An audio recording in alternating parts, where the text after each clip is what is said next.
Welcome back. Now I want to go over the power of perspective. We already said it multiple times throughout this course. It's not the situation in our life that determines how we feel and the actions we take because of it. It is our perspective of the situation that determines how we feel and behave. What this really means is that if you're feeling terrible or you're doing something that is getting you the results you don't want out of your life, you need to shift your perspective. See, part of this first step in the ABCDEF process is to identify how you're interpreting the situation or activating event. This usually means that what assumptions and judgments that you're making about the situation. See, once you identify what you're inferring or the perspective you're taking of the situation, you can dispute it, you can challenge it, meaning you can find another way of looking at and interpreting that specific situation. So you may ask, what is perspective anyways? So imagine you're standing on the top of a hill, back to back with your friend. In front of you at the bottom of the hill is a collection of dilapidated homes. Their roofs are covered in tattered tarps from leaks that were never fixed. These are heaps of trash on the streets, and a group of young children are running together with bare feet, kicking a deflated soccer ball. Your heart hurts as you observe the extreme poverty that these children live in. You say to your friend who is standing behind you, facing the other direction, "Can you believe this? It's so sad." Your friend responds, "What do you mean? This is amazing." You're thinking to yourself, "What? How could this be amazing?" But then you realize that your friend is looking at the other way. Your friend is seeing the world from a different angle or point of view. You see, your friend has a different perspective and a way of seeing life. You turn around to get a glimpse of what your friend is seeing from their perspective, and you see a beautiful view of a sunset over a lake. And it's amazing indeed. This example shows that every person has a different perspective in life. And just because someone else believes something different than you do does not really mean that they're wrong. And it doesn't mean that you're right or that you're wrong. They're just seeing the world in a different way. But an even more important aspect of the perspective is when we interpret the world that we see. See, this time, imagine that you and your friend are standing on top of the hill, but this time you're both facing in the same direction and looking at the dilapidated houses. Your response is still, "Can you believe this? This is so sad." But your friend says to you, "I think it's amazing." At first, you're horrified. How could this be amazing? How could your friend even think this way? What's wrong with them? But then you decide to ask them what they mean. Your friend replies, "It's amazing that even in such a terrible environment, those kids are able to have fun and experience joy. I find it inspirational." See, in this situation, both you and your friend are seeing the same thing, an exact same circumstance, yet your perspective is very different, or how you interpret the situation is very different. So in this case, you're making a negative inference. Your negative thoughts about the situations make you feel upset about it. Your friend, however, has a positive thought about the situation and so feels great about it. See, the situation is not responsible for how either of you feel. Your thoughts about it are what's creating that feeling and emotion. But it isn't even just that your thoughts were negative and your friend's thoughts were positive.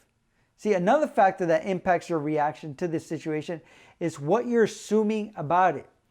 Your friend's assumption that the children are happy, while you assume that they're unhappy, or at least you think that they should be. After all, you would be unhappy if you lived in those conditions, so you assume that other people should be unhappy.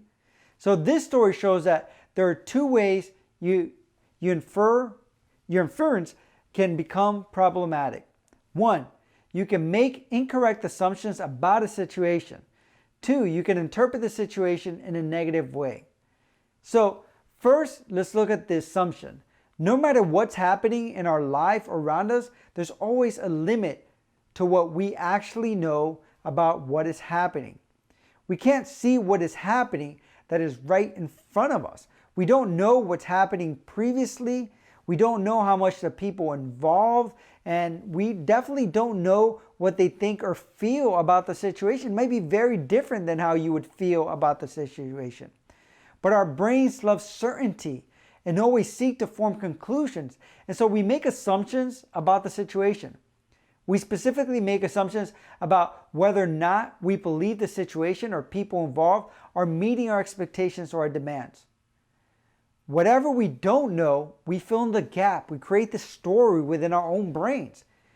So we make this story because we want to explain what we're seeing or experiencing so we can explain to ourselves what is happening.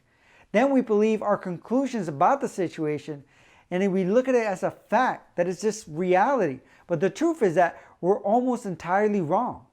Then we use this perspective we have about reality to make our next judgment, which is the next step. So we determine what we believe all of this means. All of this assuming and perspective taking reality all happens automatically and in a split second. However, once you become aware, either by noticing your emotional reaction, noticing what you're thinking or saying, or noticing the consequences of your point of view, such as how you acted in response, you can choose to reflect on what you were thinking about the situation that causes your reaction to it. So ask yourself, what do I believe is or was going on in that situation? What assumptions did I make about it? Is my perspective true? And how do I know? What do I not know for sure about the situation? Could someone else have a different perspective of this? What other ways could I look at this situation?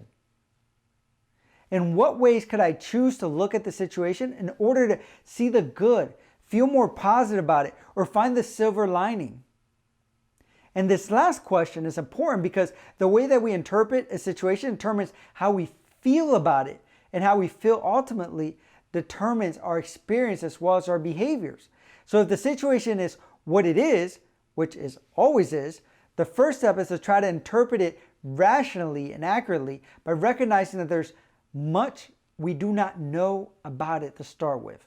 So the second step is to find a way to look at it in a way that focuses on the positive and helps us feel healthy emotionally about it.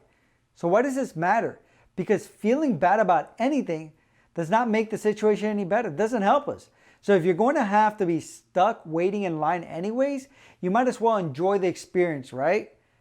In the same way, if a situation is challenging, you might as well find an optimistic way of looking at it so that you feel hopeful and seek a solution rather than complaining. See, feeling sorry for yourself and shutting down, choosing your perspective is one of the most powerful superpowers you'll have, and one that you'll probably have not been using to full capacity in your own lives. So the other videos in this section will help you shift your perspective and practice more positive thinking so you can really create change. Thank you.